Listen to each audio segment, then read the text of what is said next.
అంబేద్కర్ జయంతి సందర్భంగా ప్రతి ఒక్కరికి శుభాకాంక్షలు తెలియజేస్తున్నా.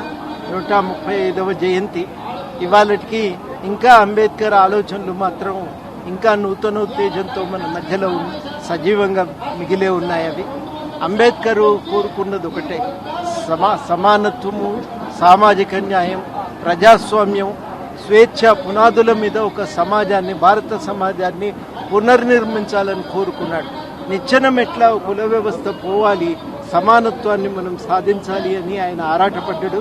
ఆ సమానత్వాన్ని సాధించడానికి ఆయన ఉద్యమాలు నిర్మించిండు, ఆయన తన అధ్యయనాలు చేసిండు, రచనలు కొనసాగించిండు. అన్నిటికంటే మించి ఒక రాజ్యాంగ నిర్మాతగా రాజ్యాంగ విలువలన్నింటినీ ప్రభావితం చేసిండు. అంత గొప్ప పాత్ర ఆయనది. అయితే ఆయన ఒక మాట స్పష్టంగా చెప్పిండు, రాజ్యాంగ రచనతో, రాజ్యాంగ రూపకల్పనతో రాజకీయ సమానత్వం అయితే వచ్చింది, కానీ సామాజిక జీవితంలో ఇంకా అసమానతలు మిగిలే ఉన్నాయని చెప్పి అన్నాడు.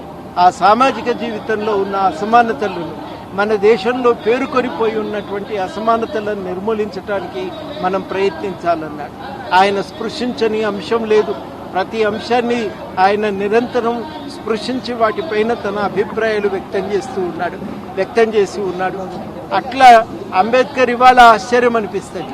డీలిమిటేషన్ సందర్భంగా ఉత్తర భారతదేశాల మధ్యన, దక్షిణ భారతదేశానికి మధ్యన ఉన్న సమతుల్యత దెబ్బతింటున్నదని చెప్పి చాలా మంది మన ముఖ్యమంత్రి గారితో యుక్తంగా వ్యాఖ్యానిస్తున్నటువంటి నేపథ్యంలో వెనక్కి తిరిగి చూస్తే అంబేద్కర్ ఈ మాట 56లోనే చెప్పి, ఆయన పార్లమెంట్లో చర్చ జరిగిన సందర్భంగా 50లోనే ఆయన ఈ మాటలన్నీ కూడా మాట్లాడింది. ఆయన అప్పుడే అన్నాడు, ఉత్తరాన పెద్ద రాష్ట్రాలు ఏర్పరిచి దక్షిణాన చిన్న రాష్ట్రాలను మిగిలిస్తే ఇది మన భారతదేశ ఫెడరల్ వ్యవస్థ అసమతుల్యతకు దారితీస్తుంది, ఇది ప్రమాదకరము, భారతదేశ సమగ్రతను దెబ్బతీస్తుందని హెచ్చరికలు చేశారు. ఇవాళ డీలిమిటేషన్ సందర్భంగా అంబేద్కర్ చేసిన హెచ్చరికలను దృష్టిలో పెట్టుకుని సమతుల్యతను సాధించే విధంగా డీలిమిటేషన్ను చేయవలసిన అవసరం ఉంటుందని చెప్పి గుర్తించాలి. ఆయన ఆలోచనలను దృష్టిలో పెట్టుకుని మరి ఫెడరల్ వ్యవస్థ ప్రమాదం జరగకుండా ఈ డీలిమిటేషన్ను చేయాలని చెప్పి ఈ సందర్భంగా నేను డిమాండ్ చేస్తాను. అంబేద్కర్ జయంతి సందర్భంగా ప్రతి ఒక్కరికి శుభాకాంక్షలు తెలియజేస్తున్నా. 135వ జయంతి ఇవాళకి ఇంకా అంబేద్కర్ ఆలోచనలు మాత్రం ఇంకా నూతనోత్తేజంతో మన మధ్యలో సజీవంగా మిగిలే ఉన్నాయి. అవి అంబేద్కర్ కోరుకున్నది ఒకటే, సమానత్వము, సామాజిక న్యాయం, ప్రజాస్వామ్యం, స్వేచ్ఛ పునాదుల మీద ఒక సమాజాన్ని, భారత సమాజాన్ని పునర్నిర్మించాలని కోరుకున్నాడు. నిచ్చెన మెట్ల కుల వ్యవస్థ పోవాలి, సమానత్వాన్ని మనం సాధించాలి అని ఆయన ఆరాటపడ్డాడు. ఆ సమానత్వాన్ని సాధించడానికి ఆయన ఉద్యమాలు నిర్మించిండు, ఆయన తన అధ్యయనాలు చేసిండు, రచనలు కొనసాగించిండు. అన్నిటికంటే మించి ఒక రాజ్యాంగ నిర్మాతగా రాజ్యాంగ విలువలన్నింటినీ ప్రభావితం చేసిండు. అంత గొప్ప పాత్ర ఆయనది.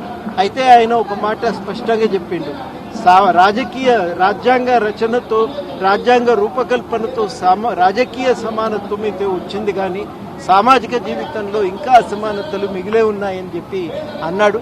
ఆ సామాజిక జీవితంలో ఉన్న అసమానతలను, మన దేశంలో పేరుకొనిపోయి ఉన్నటువంటి అసమానతలను నిర్మూలించడానికి మనం ప్రయత్నించాలన్నాడు. ఆయన స్పృశించని అంశం లేదు. ప్రతి అంశాన్ని ఆయన నిరంతరం స్పృశించి వాటిపైన తన అభిప్రాయాలు వ్యక్తం చేసి ఉన్నాడు. అట్లా అంబేద్కర్ ఇవాళ ఆశ్చర్యం అనిపిస్తుంది.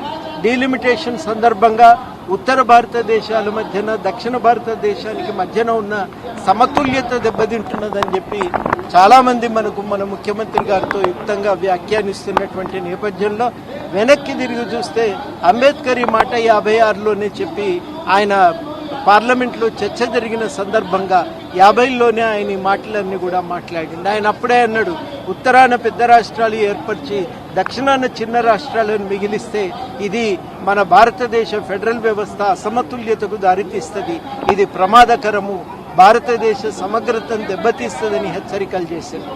ఇవాళ డీలిమిటేషన్ సందర్భంగా అంబేద్కర్ చేసిన హెచ్చరికలను దృష్టిలో పెట్టుకొని సమతుల్యతను సాధించే విధంగా డీలిమిటేషన్ను చేయవలసిన అవసరం ఉంటుందని చెప్పి గుర్తించాలి. ఆయన ఆలోచనలను దృష్టిలో పెట్టుకొని మరి ఫెడరల్ వ్యవస్థ ప్రమాదం జరగకుండా ఈ డీలిమిటేషన్ను చేయాలని చెప్పి ఈ సందర్భంగా నేను డిమాండ్ చేస్తాను.